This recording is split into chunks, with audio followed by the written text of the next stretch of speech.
आप सभी को मेरा नमस्कार। तो आज हम हिंदी ग्रामर के अंतर्गत अलंकार पढ़ रहे हैं। अलंकार यानी कि आभूषण जिसे हम कहते हैं।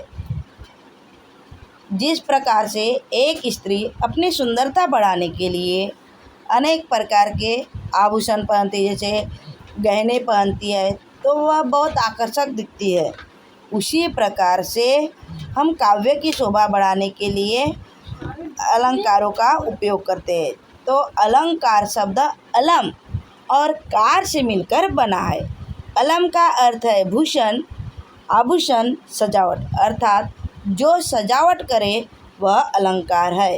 अर्थात जो काव्य की, जैसे एक स्त्री अपनी सुंदरता बढ़ाने के लिए आभूषण, गहने, अनेक प्रकार के क्रीम पाउडर लगाते अपनी सुंदरता बढ़ाने के लिए, उसी प्रकार से काव्य की शोभा बढ़ाने के लिए उसमें अनेक अलंकारों का प्रयोग किया जाता है, वही अलंकार होता है। अलंकार के दो प्रकार है, एक शब्दालंकार और दूसरा अर्थालंकार। शब्दालंकार के अंतर्गत हम 4 अलंकार पढ़ेंगे: अनुप्रास अलंकार, यमक अलंकार, श्लेष अलंकार और वक्रोक्ति अलंकार। और हम अर्थालंकार के अंतर्गत 5 अलंकार पढ़ेंगे: उपमा, रूपक, उत्प्रेक्षा अलंकार, अतिशयोक्ति अलंकार और मानवीकरण अलंकार। शब्दालंकार की परिभाषा: जब काव्य में किसी विशेष शब्द के प्रयोग से चमत्कार या उसके सौंदर्य में वृद्धि होती है तब वहाँ शब्दालंकार होता है। मतलब विशेष शब्दों के प्रयोग से चमत्कार हो, वहाँ शब्दालंकार होता है। अब हम देखेंगे शब्दालंकार के भेद या प्रकार। तो यहाँ शब्दालंकार का पहला प्रकार हम देखेंगे अनुप्रास अलंकार। जब काव्य में एक ही वर्ण की आवृत्ति यानी रेपिटिशन बार बार होता है तो वहाँ अनुप्रास अलंकार होता है।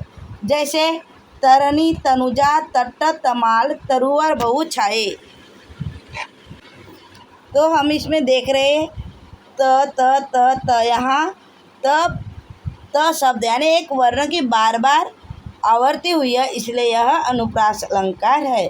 जैसे यहाँ चारू चंद्र की चंचल किरणें खेल रही है जलथल में, च च च च च च वर्ण की आवृत्ति बार बार हुई है, इसलिए यह अनुप्रास अलंकार है। फिर इसमें रघुपति, राघव, राजा, राम, इसमें र वर्ण बार बार आया है, इसलिए यह अनुप्रास अलंकार है। इसके बाद में है मुदित महीपति मंदिर आए, इसमें म बार बार आया है, इसलिए यहाँ भी अनुप्रास अलंकार है। जैसे हम मजाकिया तौर पे वो बोलते हैं चंदू के चाचा ने चंदू की चाची को चांदी के चम्मच से चटनी चटाई, तो उसी प्रकार च च च च आता है, वही यह अनुप्रास अलंकार है। ऐसे हम पहले बहुत बोलते ना, पका पेड़ पर पका पकीता, पप्पू पकड़े पका पपीता, इस प्रकार से अनुप्रास अलंकार में ही आते हैं। ठीक है, तो ये था हमारा अनुप्रास अलंकार शब्दालंकार के अंतर्गत जो आता है। अब हम देखेंगे दूसरा, हमारा दूसरा अलंकार है यमक अलंकार। यमक अर्थात इसका अर्थ होता है 2। तो इसके हम परिभाषा देखेंगे। जब काव्य में एक ही शब्द 2 या 2 से अधिक बार आए और उसका अर्थ अलग अलग हो तब वहाँ यमक अलंकार होता है। मतलब समान शब्द, सेम रहने वाले शब्द 2 बार आए लेकिन दोनों का अर्थ अलग हो। जैसे काली घटा का गमन घटा, देखिए घटा और ये घटा सेम है लेकिन दोनों घटा का अर्थ अलग अलग है। पहले घटा का अर्थ है बादल और दूसरी का है घटा। बोलते हैं ना, अभी सोने का भाव घट गया है, अरे उसकी घटा, मतलब आज तक एकदम घटा छाई हुई है, यानी बादल छाए हुई है, इस प्रकार से बोलते हैं। तो वही घटा का 2 अर्थ, एक घटा मतलब बादल, एक घटा मतलब कम। ठीक है, फिर हमारा दूसरा है कनक कनकते 100 गुनी मादकता अधिकार। तो यहाँ एक कनक का अर्थ होता है सोना और एक कनक का अर्थ होता है धतूरा। मतलब दोनों तो कनक है, लेकिन वो एक दोहा आप याद कर लो, कनक कनक ते सौगुनी मादकता दिखाए, वा खाए बवरा है जग ओ पावे बवरा है। अर्थात एक सोना यानी जब कनक यानी सोना जब मिल जाता है तो बहुत अपने आप को पैसे वाला या संपन्न व्यक्ति समझने लगता है और वो एटीट्यूड दिखाने लगता है। उसी प्रकार से धतूरा जो भांग वगैरह होता है वो पीने से भी आदमी अपने आप को डाउन समझने लगता है। इसी प्रकार से इसके दो अर्थ है। तीसरा एग्जाम्पल है, जे 3 बेर खाती थी वे 3 बेर खाती है। तो यहाँ 3 बेर ये 2 बार आए हैं। 3 बेर यानी 3 टाइम, और 3 बेर यानी 3 बेर के दाने, ठीक है, यानी 3 बेर फल। इस प्रकार से मतलब फल है, मतलब 3 बेर यानी 3 टाइम समय, और 3 बेर यानी एक फल का नाम बेर होता है, वो है। फिर चौथा है, कहे कवि बेनी बेनी व्याल की चुराए लेनी। मतलब यहाँ कवि बेनी यानी राम वृक्ष बेनीपुरी के बारे में कहा गया है। बेनी व्याल की चुराए लेनी, व्याल क्या है, जो हमारे बाल चोटी होती, चोटी को हम बेनी बोलते हैं ना, वो उसके बारे में कहा गया। एक बेनी का अर्थ कवि के लिए और दूसरा चोटी के लिए है। फिर तीसरा है, कर का मन का डारी दे मन का फेर। तो यहाँ मन का यानी एक माला का दाना और दूसरा हृदय, मन का बोलते हैं ना, ये मनके की माला। तो जो हम माला बनाते हैं मोतियों की, वो हो गया मन का, और एक मन का यानी मेरे मन का बोलते हैं ना, मन का यानी कि हृदय का। इस प्रकार से यमक अलंकार क्या है, हम एक फिल्मी तौर इसका देख लेते हैं एग्जाम्पल।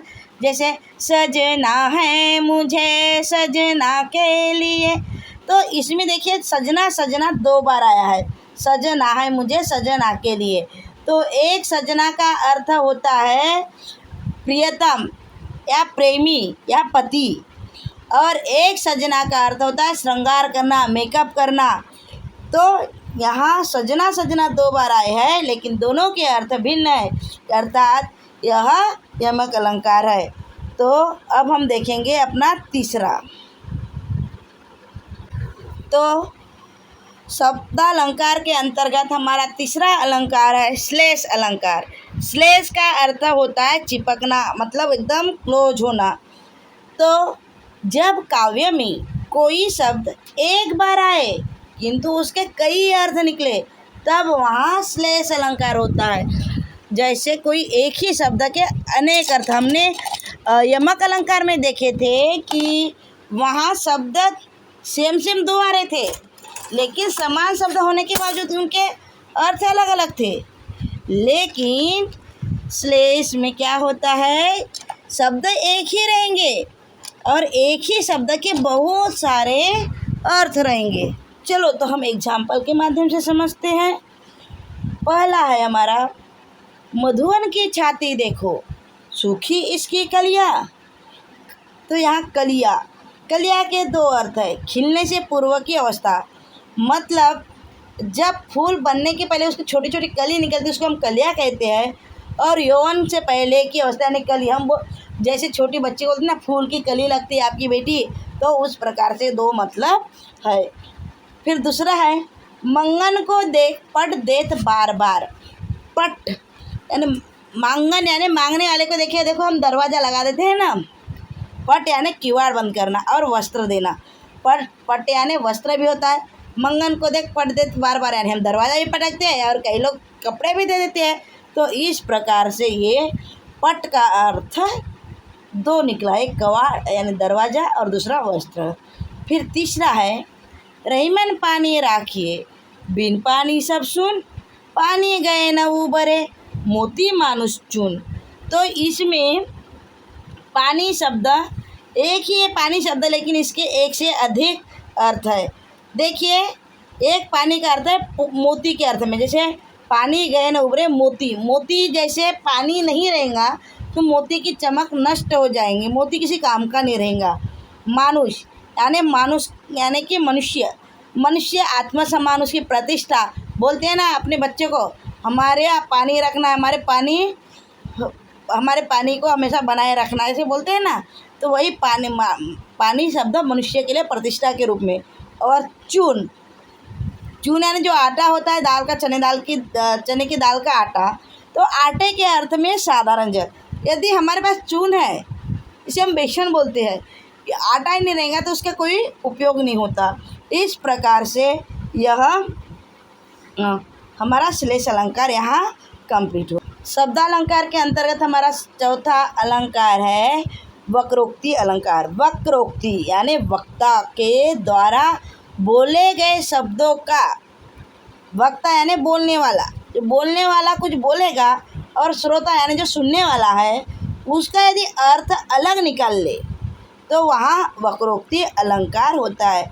जैसे हम एक एग्जाम्पल देखते हैं यहाँ, को तुम हो इत आए कहाँ, घनश्याम है तो कितहु बरसो। तो इसमें जब क्या होता है, जब कृष्ण जी आते हैं तो राधा जी उनसे पूछते कि तुम कौन हो और इधर क्यों आए हो, तो घनश्याम हूँ बोलते हैं। तो घनश्याम हूँ बोलने पर वो बोलती है कि तुम घनश्याम हो। तो राधा ने शरारत करते हुए कहा कि घनश्याम यानी कि काले बादल हो, तो तुम्हारा यहाँ क्या काम है, कहीं जाकर बरसो। तो मतलब घनश्याम, हम श्री कृष्ण जी को भी घनश्याम बोलते हैं, लेकिन राधा जी घनश्याम का अर्थ काले बादल से जोड़ती है। और काले बादल हो तो तुम यहाँ हमारे घर क्यों आ रहे हो, जाओ और उधर कहीं जाकर बरसो। इस प्रकार से वो घनश्याम जी से कहती हैं। यानी कि तो अभी हम अलंकार के दो प्रकार देखे थे, उसमें शब्दालंकार और अर्थालंकार। तो हम शब्दालंकार के अभी चार प्रकार पढ़ चुके हैं और हम इसका अगला पार्ट अगली क्लास में देखेंगे, अर्थालंकार और उसके प्रकार। तो आपको यदि हमारा प्रयास अच्छा लगा होगा, इसे लाइक शेयर सब्सक्राइब करिए। और आपके लिए एक क्वेश्चन है, इसका कमेंट में हमें उत्तर दे दीजिए। चारू चंद्र की चंचल किरणें में कौन सा अलंकार है, कमेंट करके ज़रूर बताइएगा। और हमारे चैनल को ज़रूर लाइक शेयर सब्सक्राइब करिएगा। ठीक है, मिलते हैं नेक्स्ट क्लास में नेक्स्ट वीडियो के साथ। धन्यवाद, आपका दिन शुभ हो।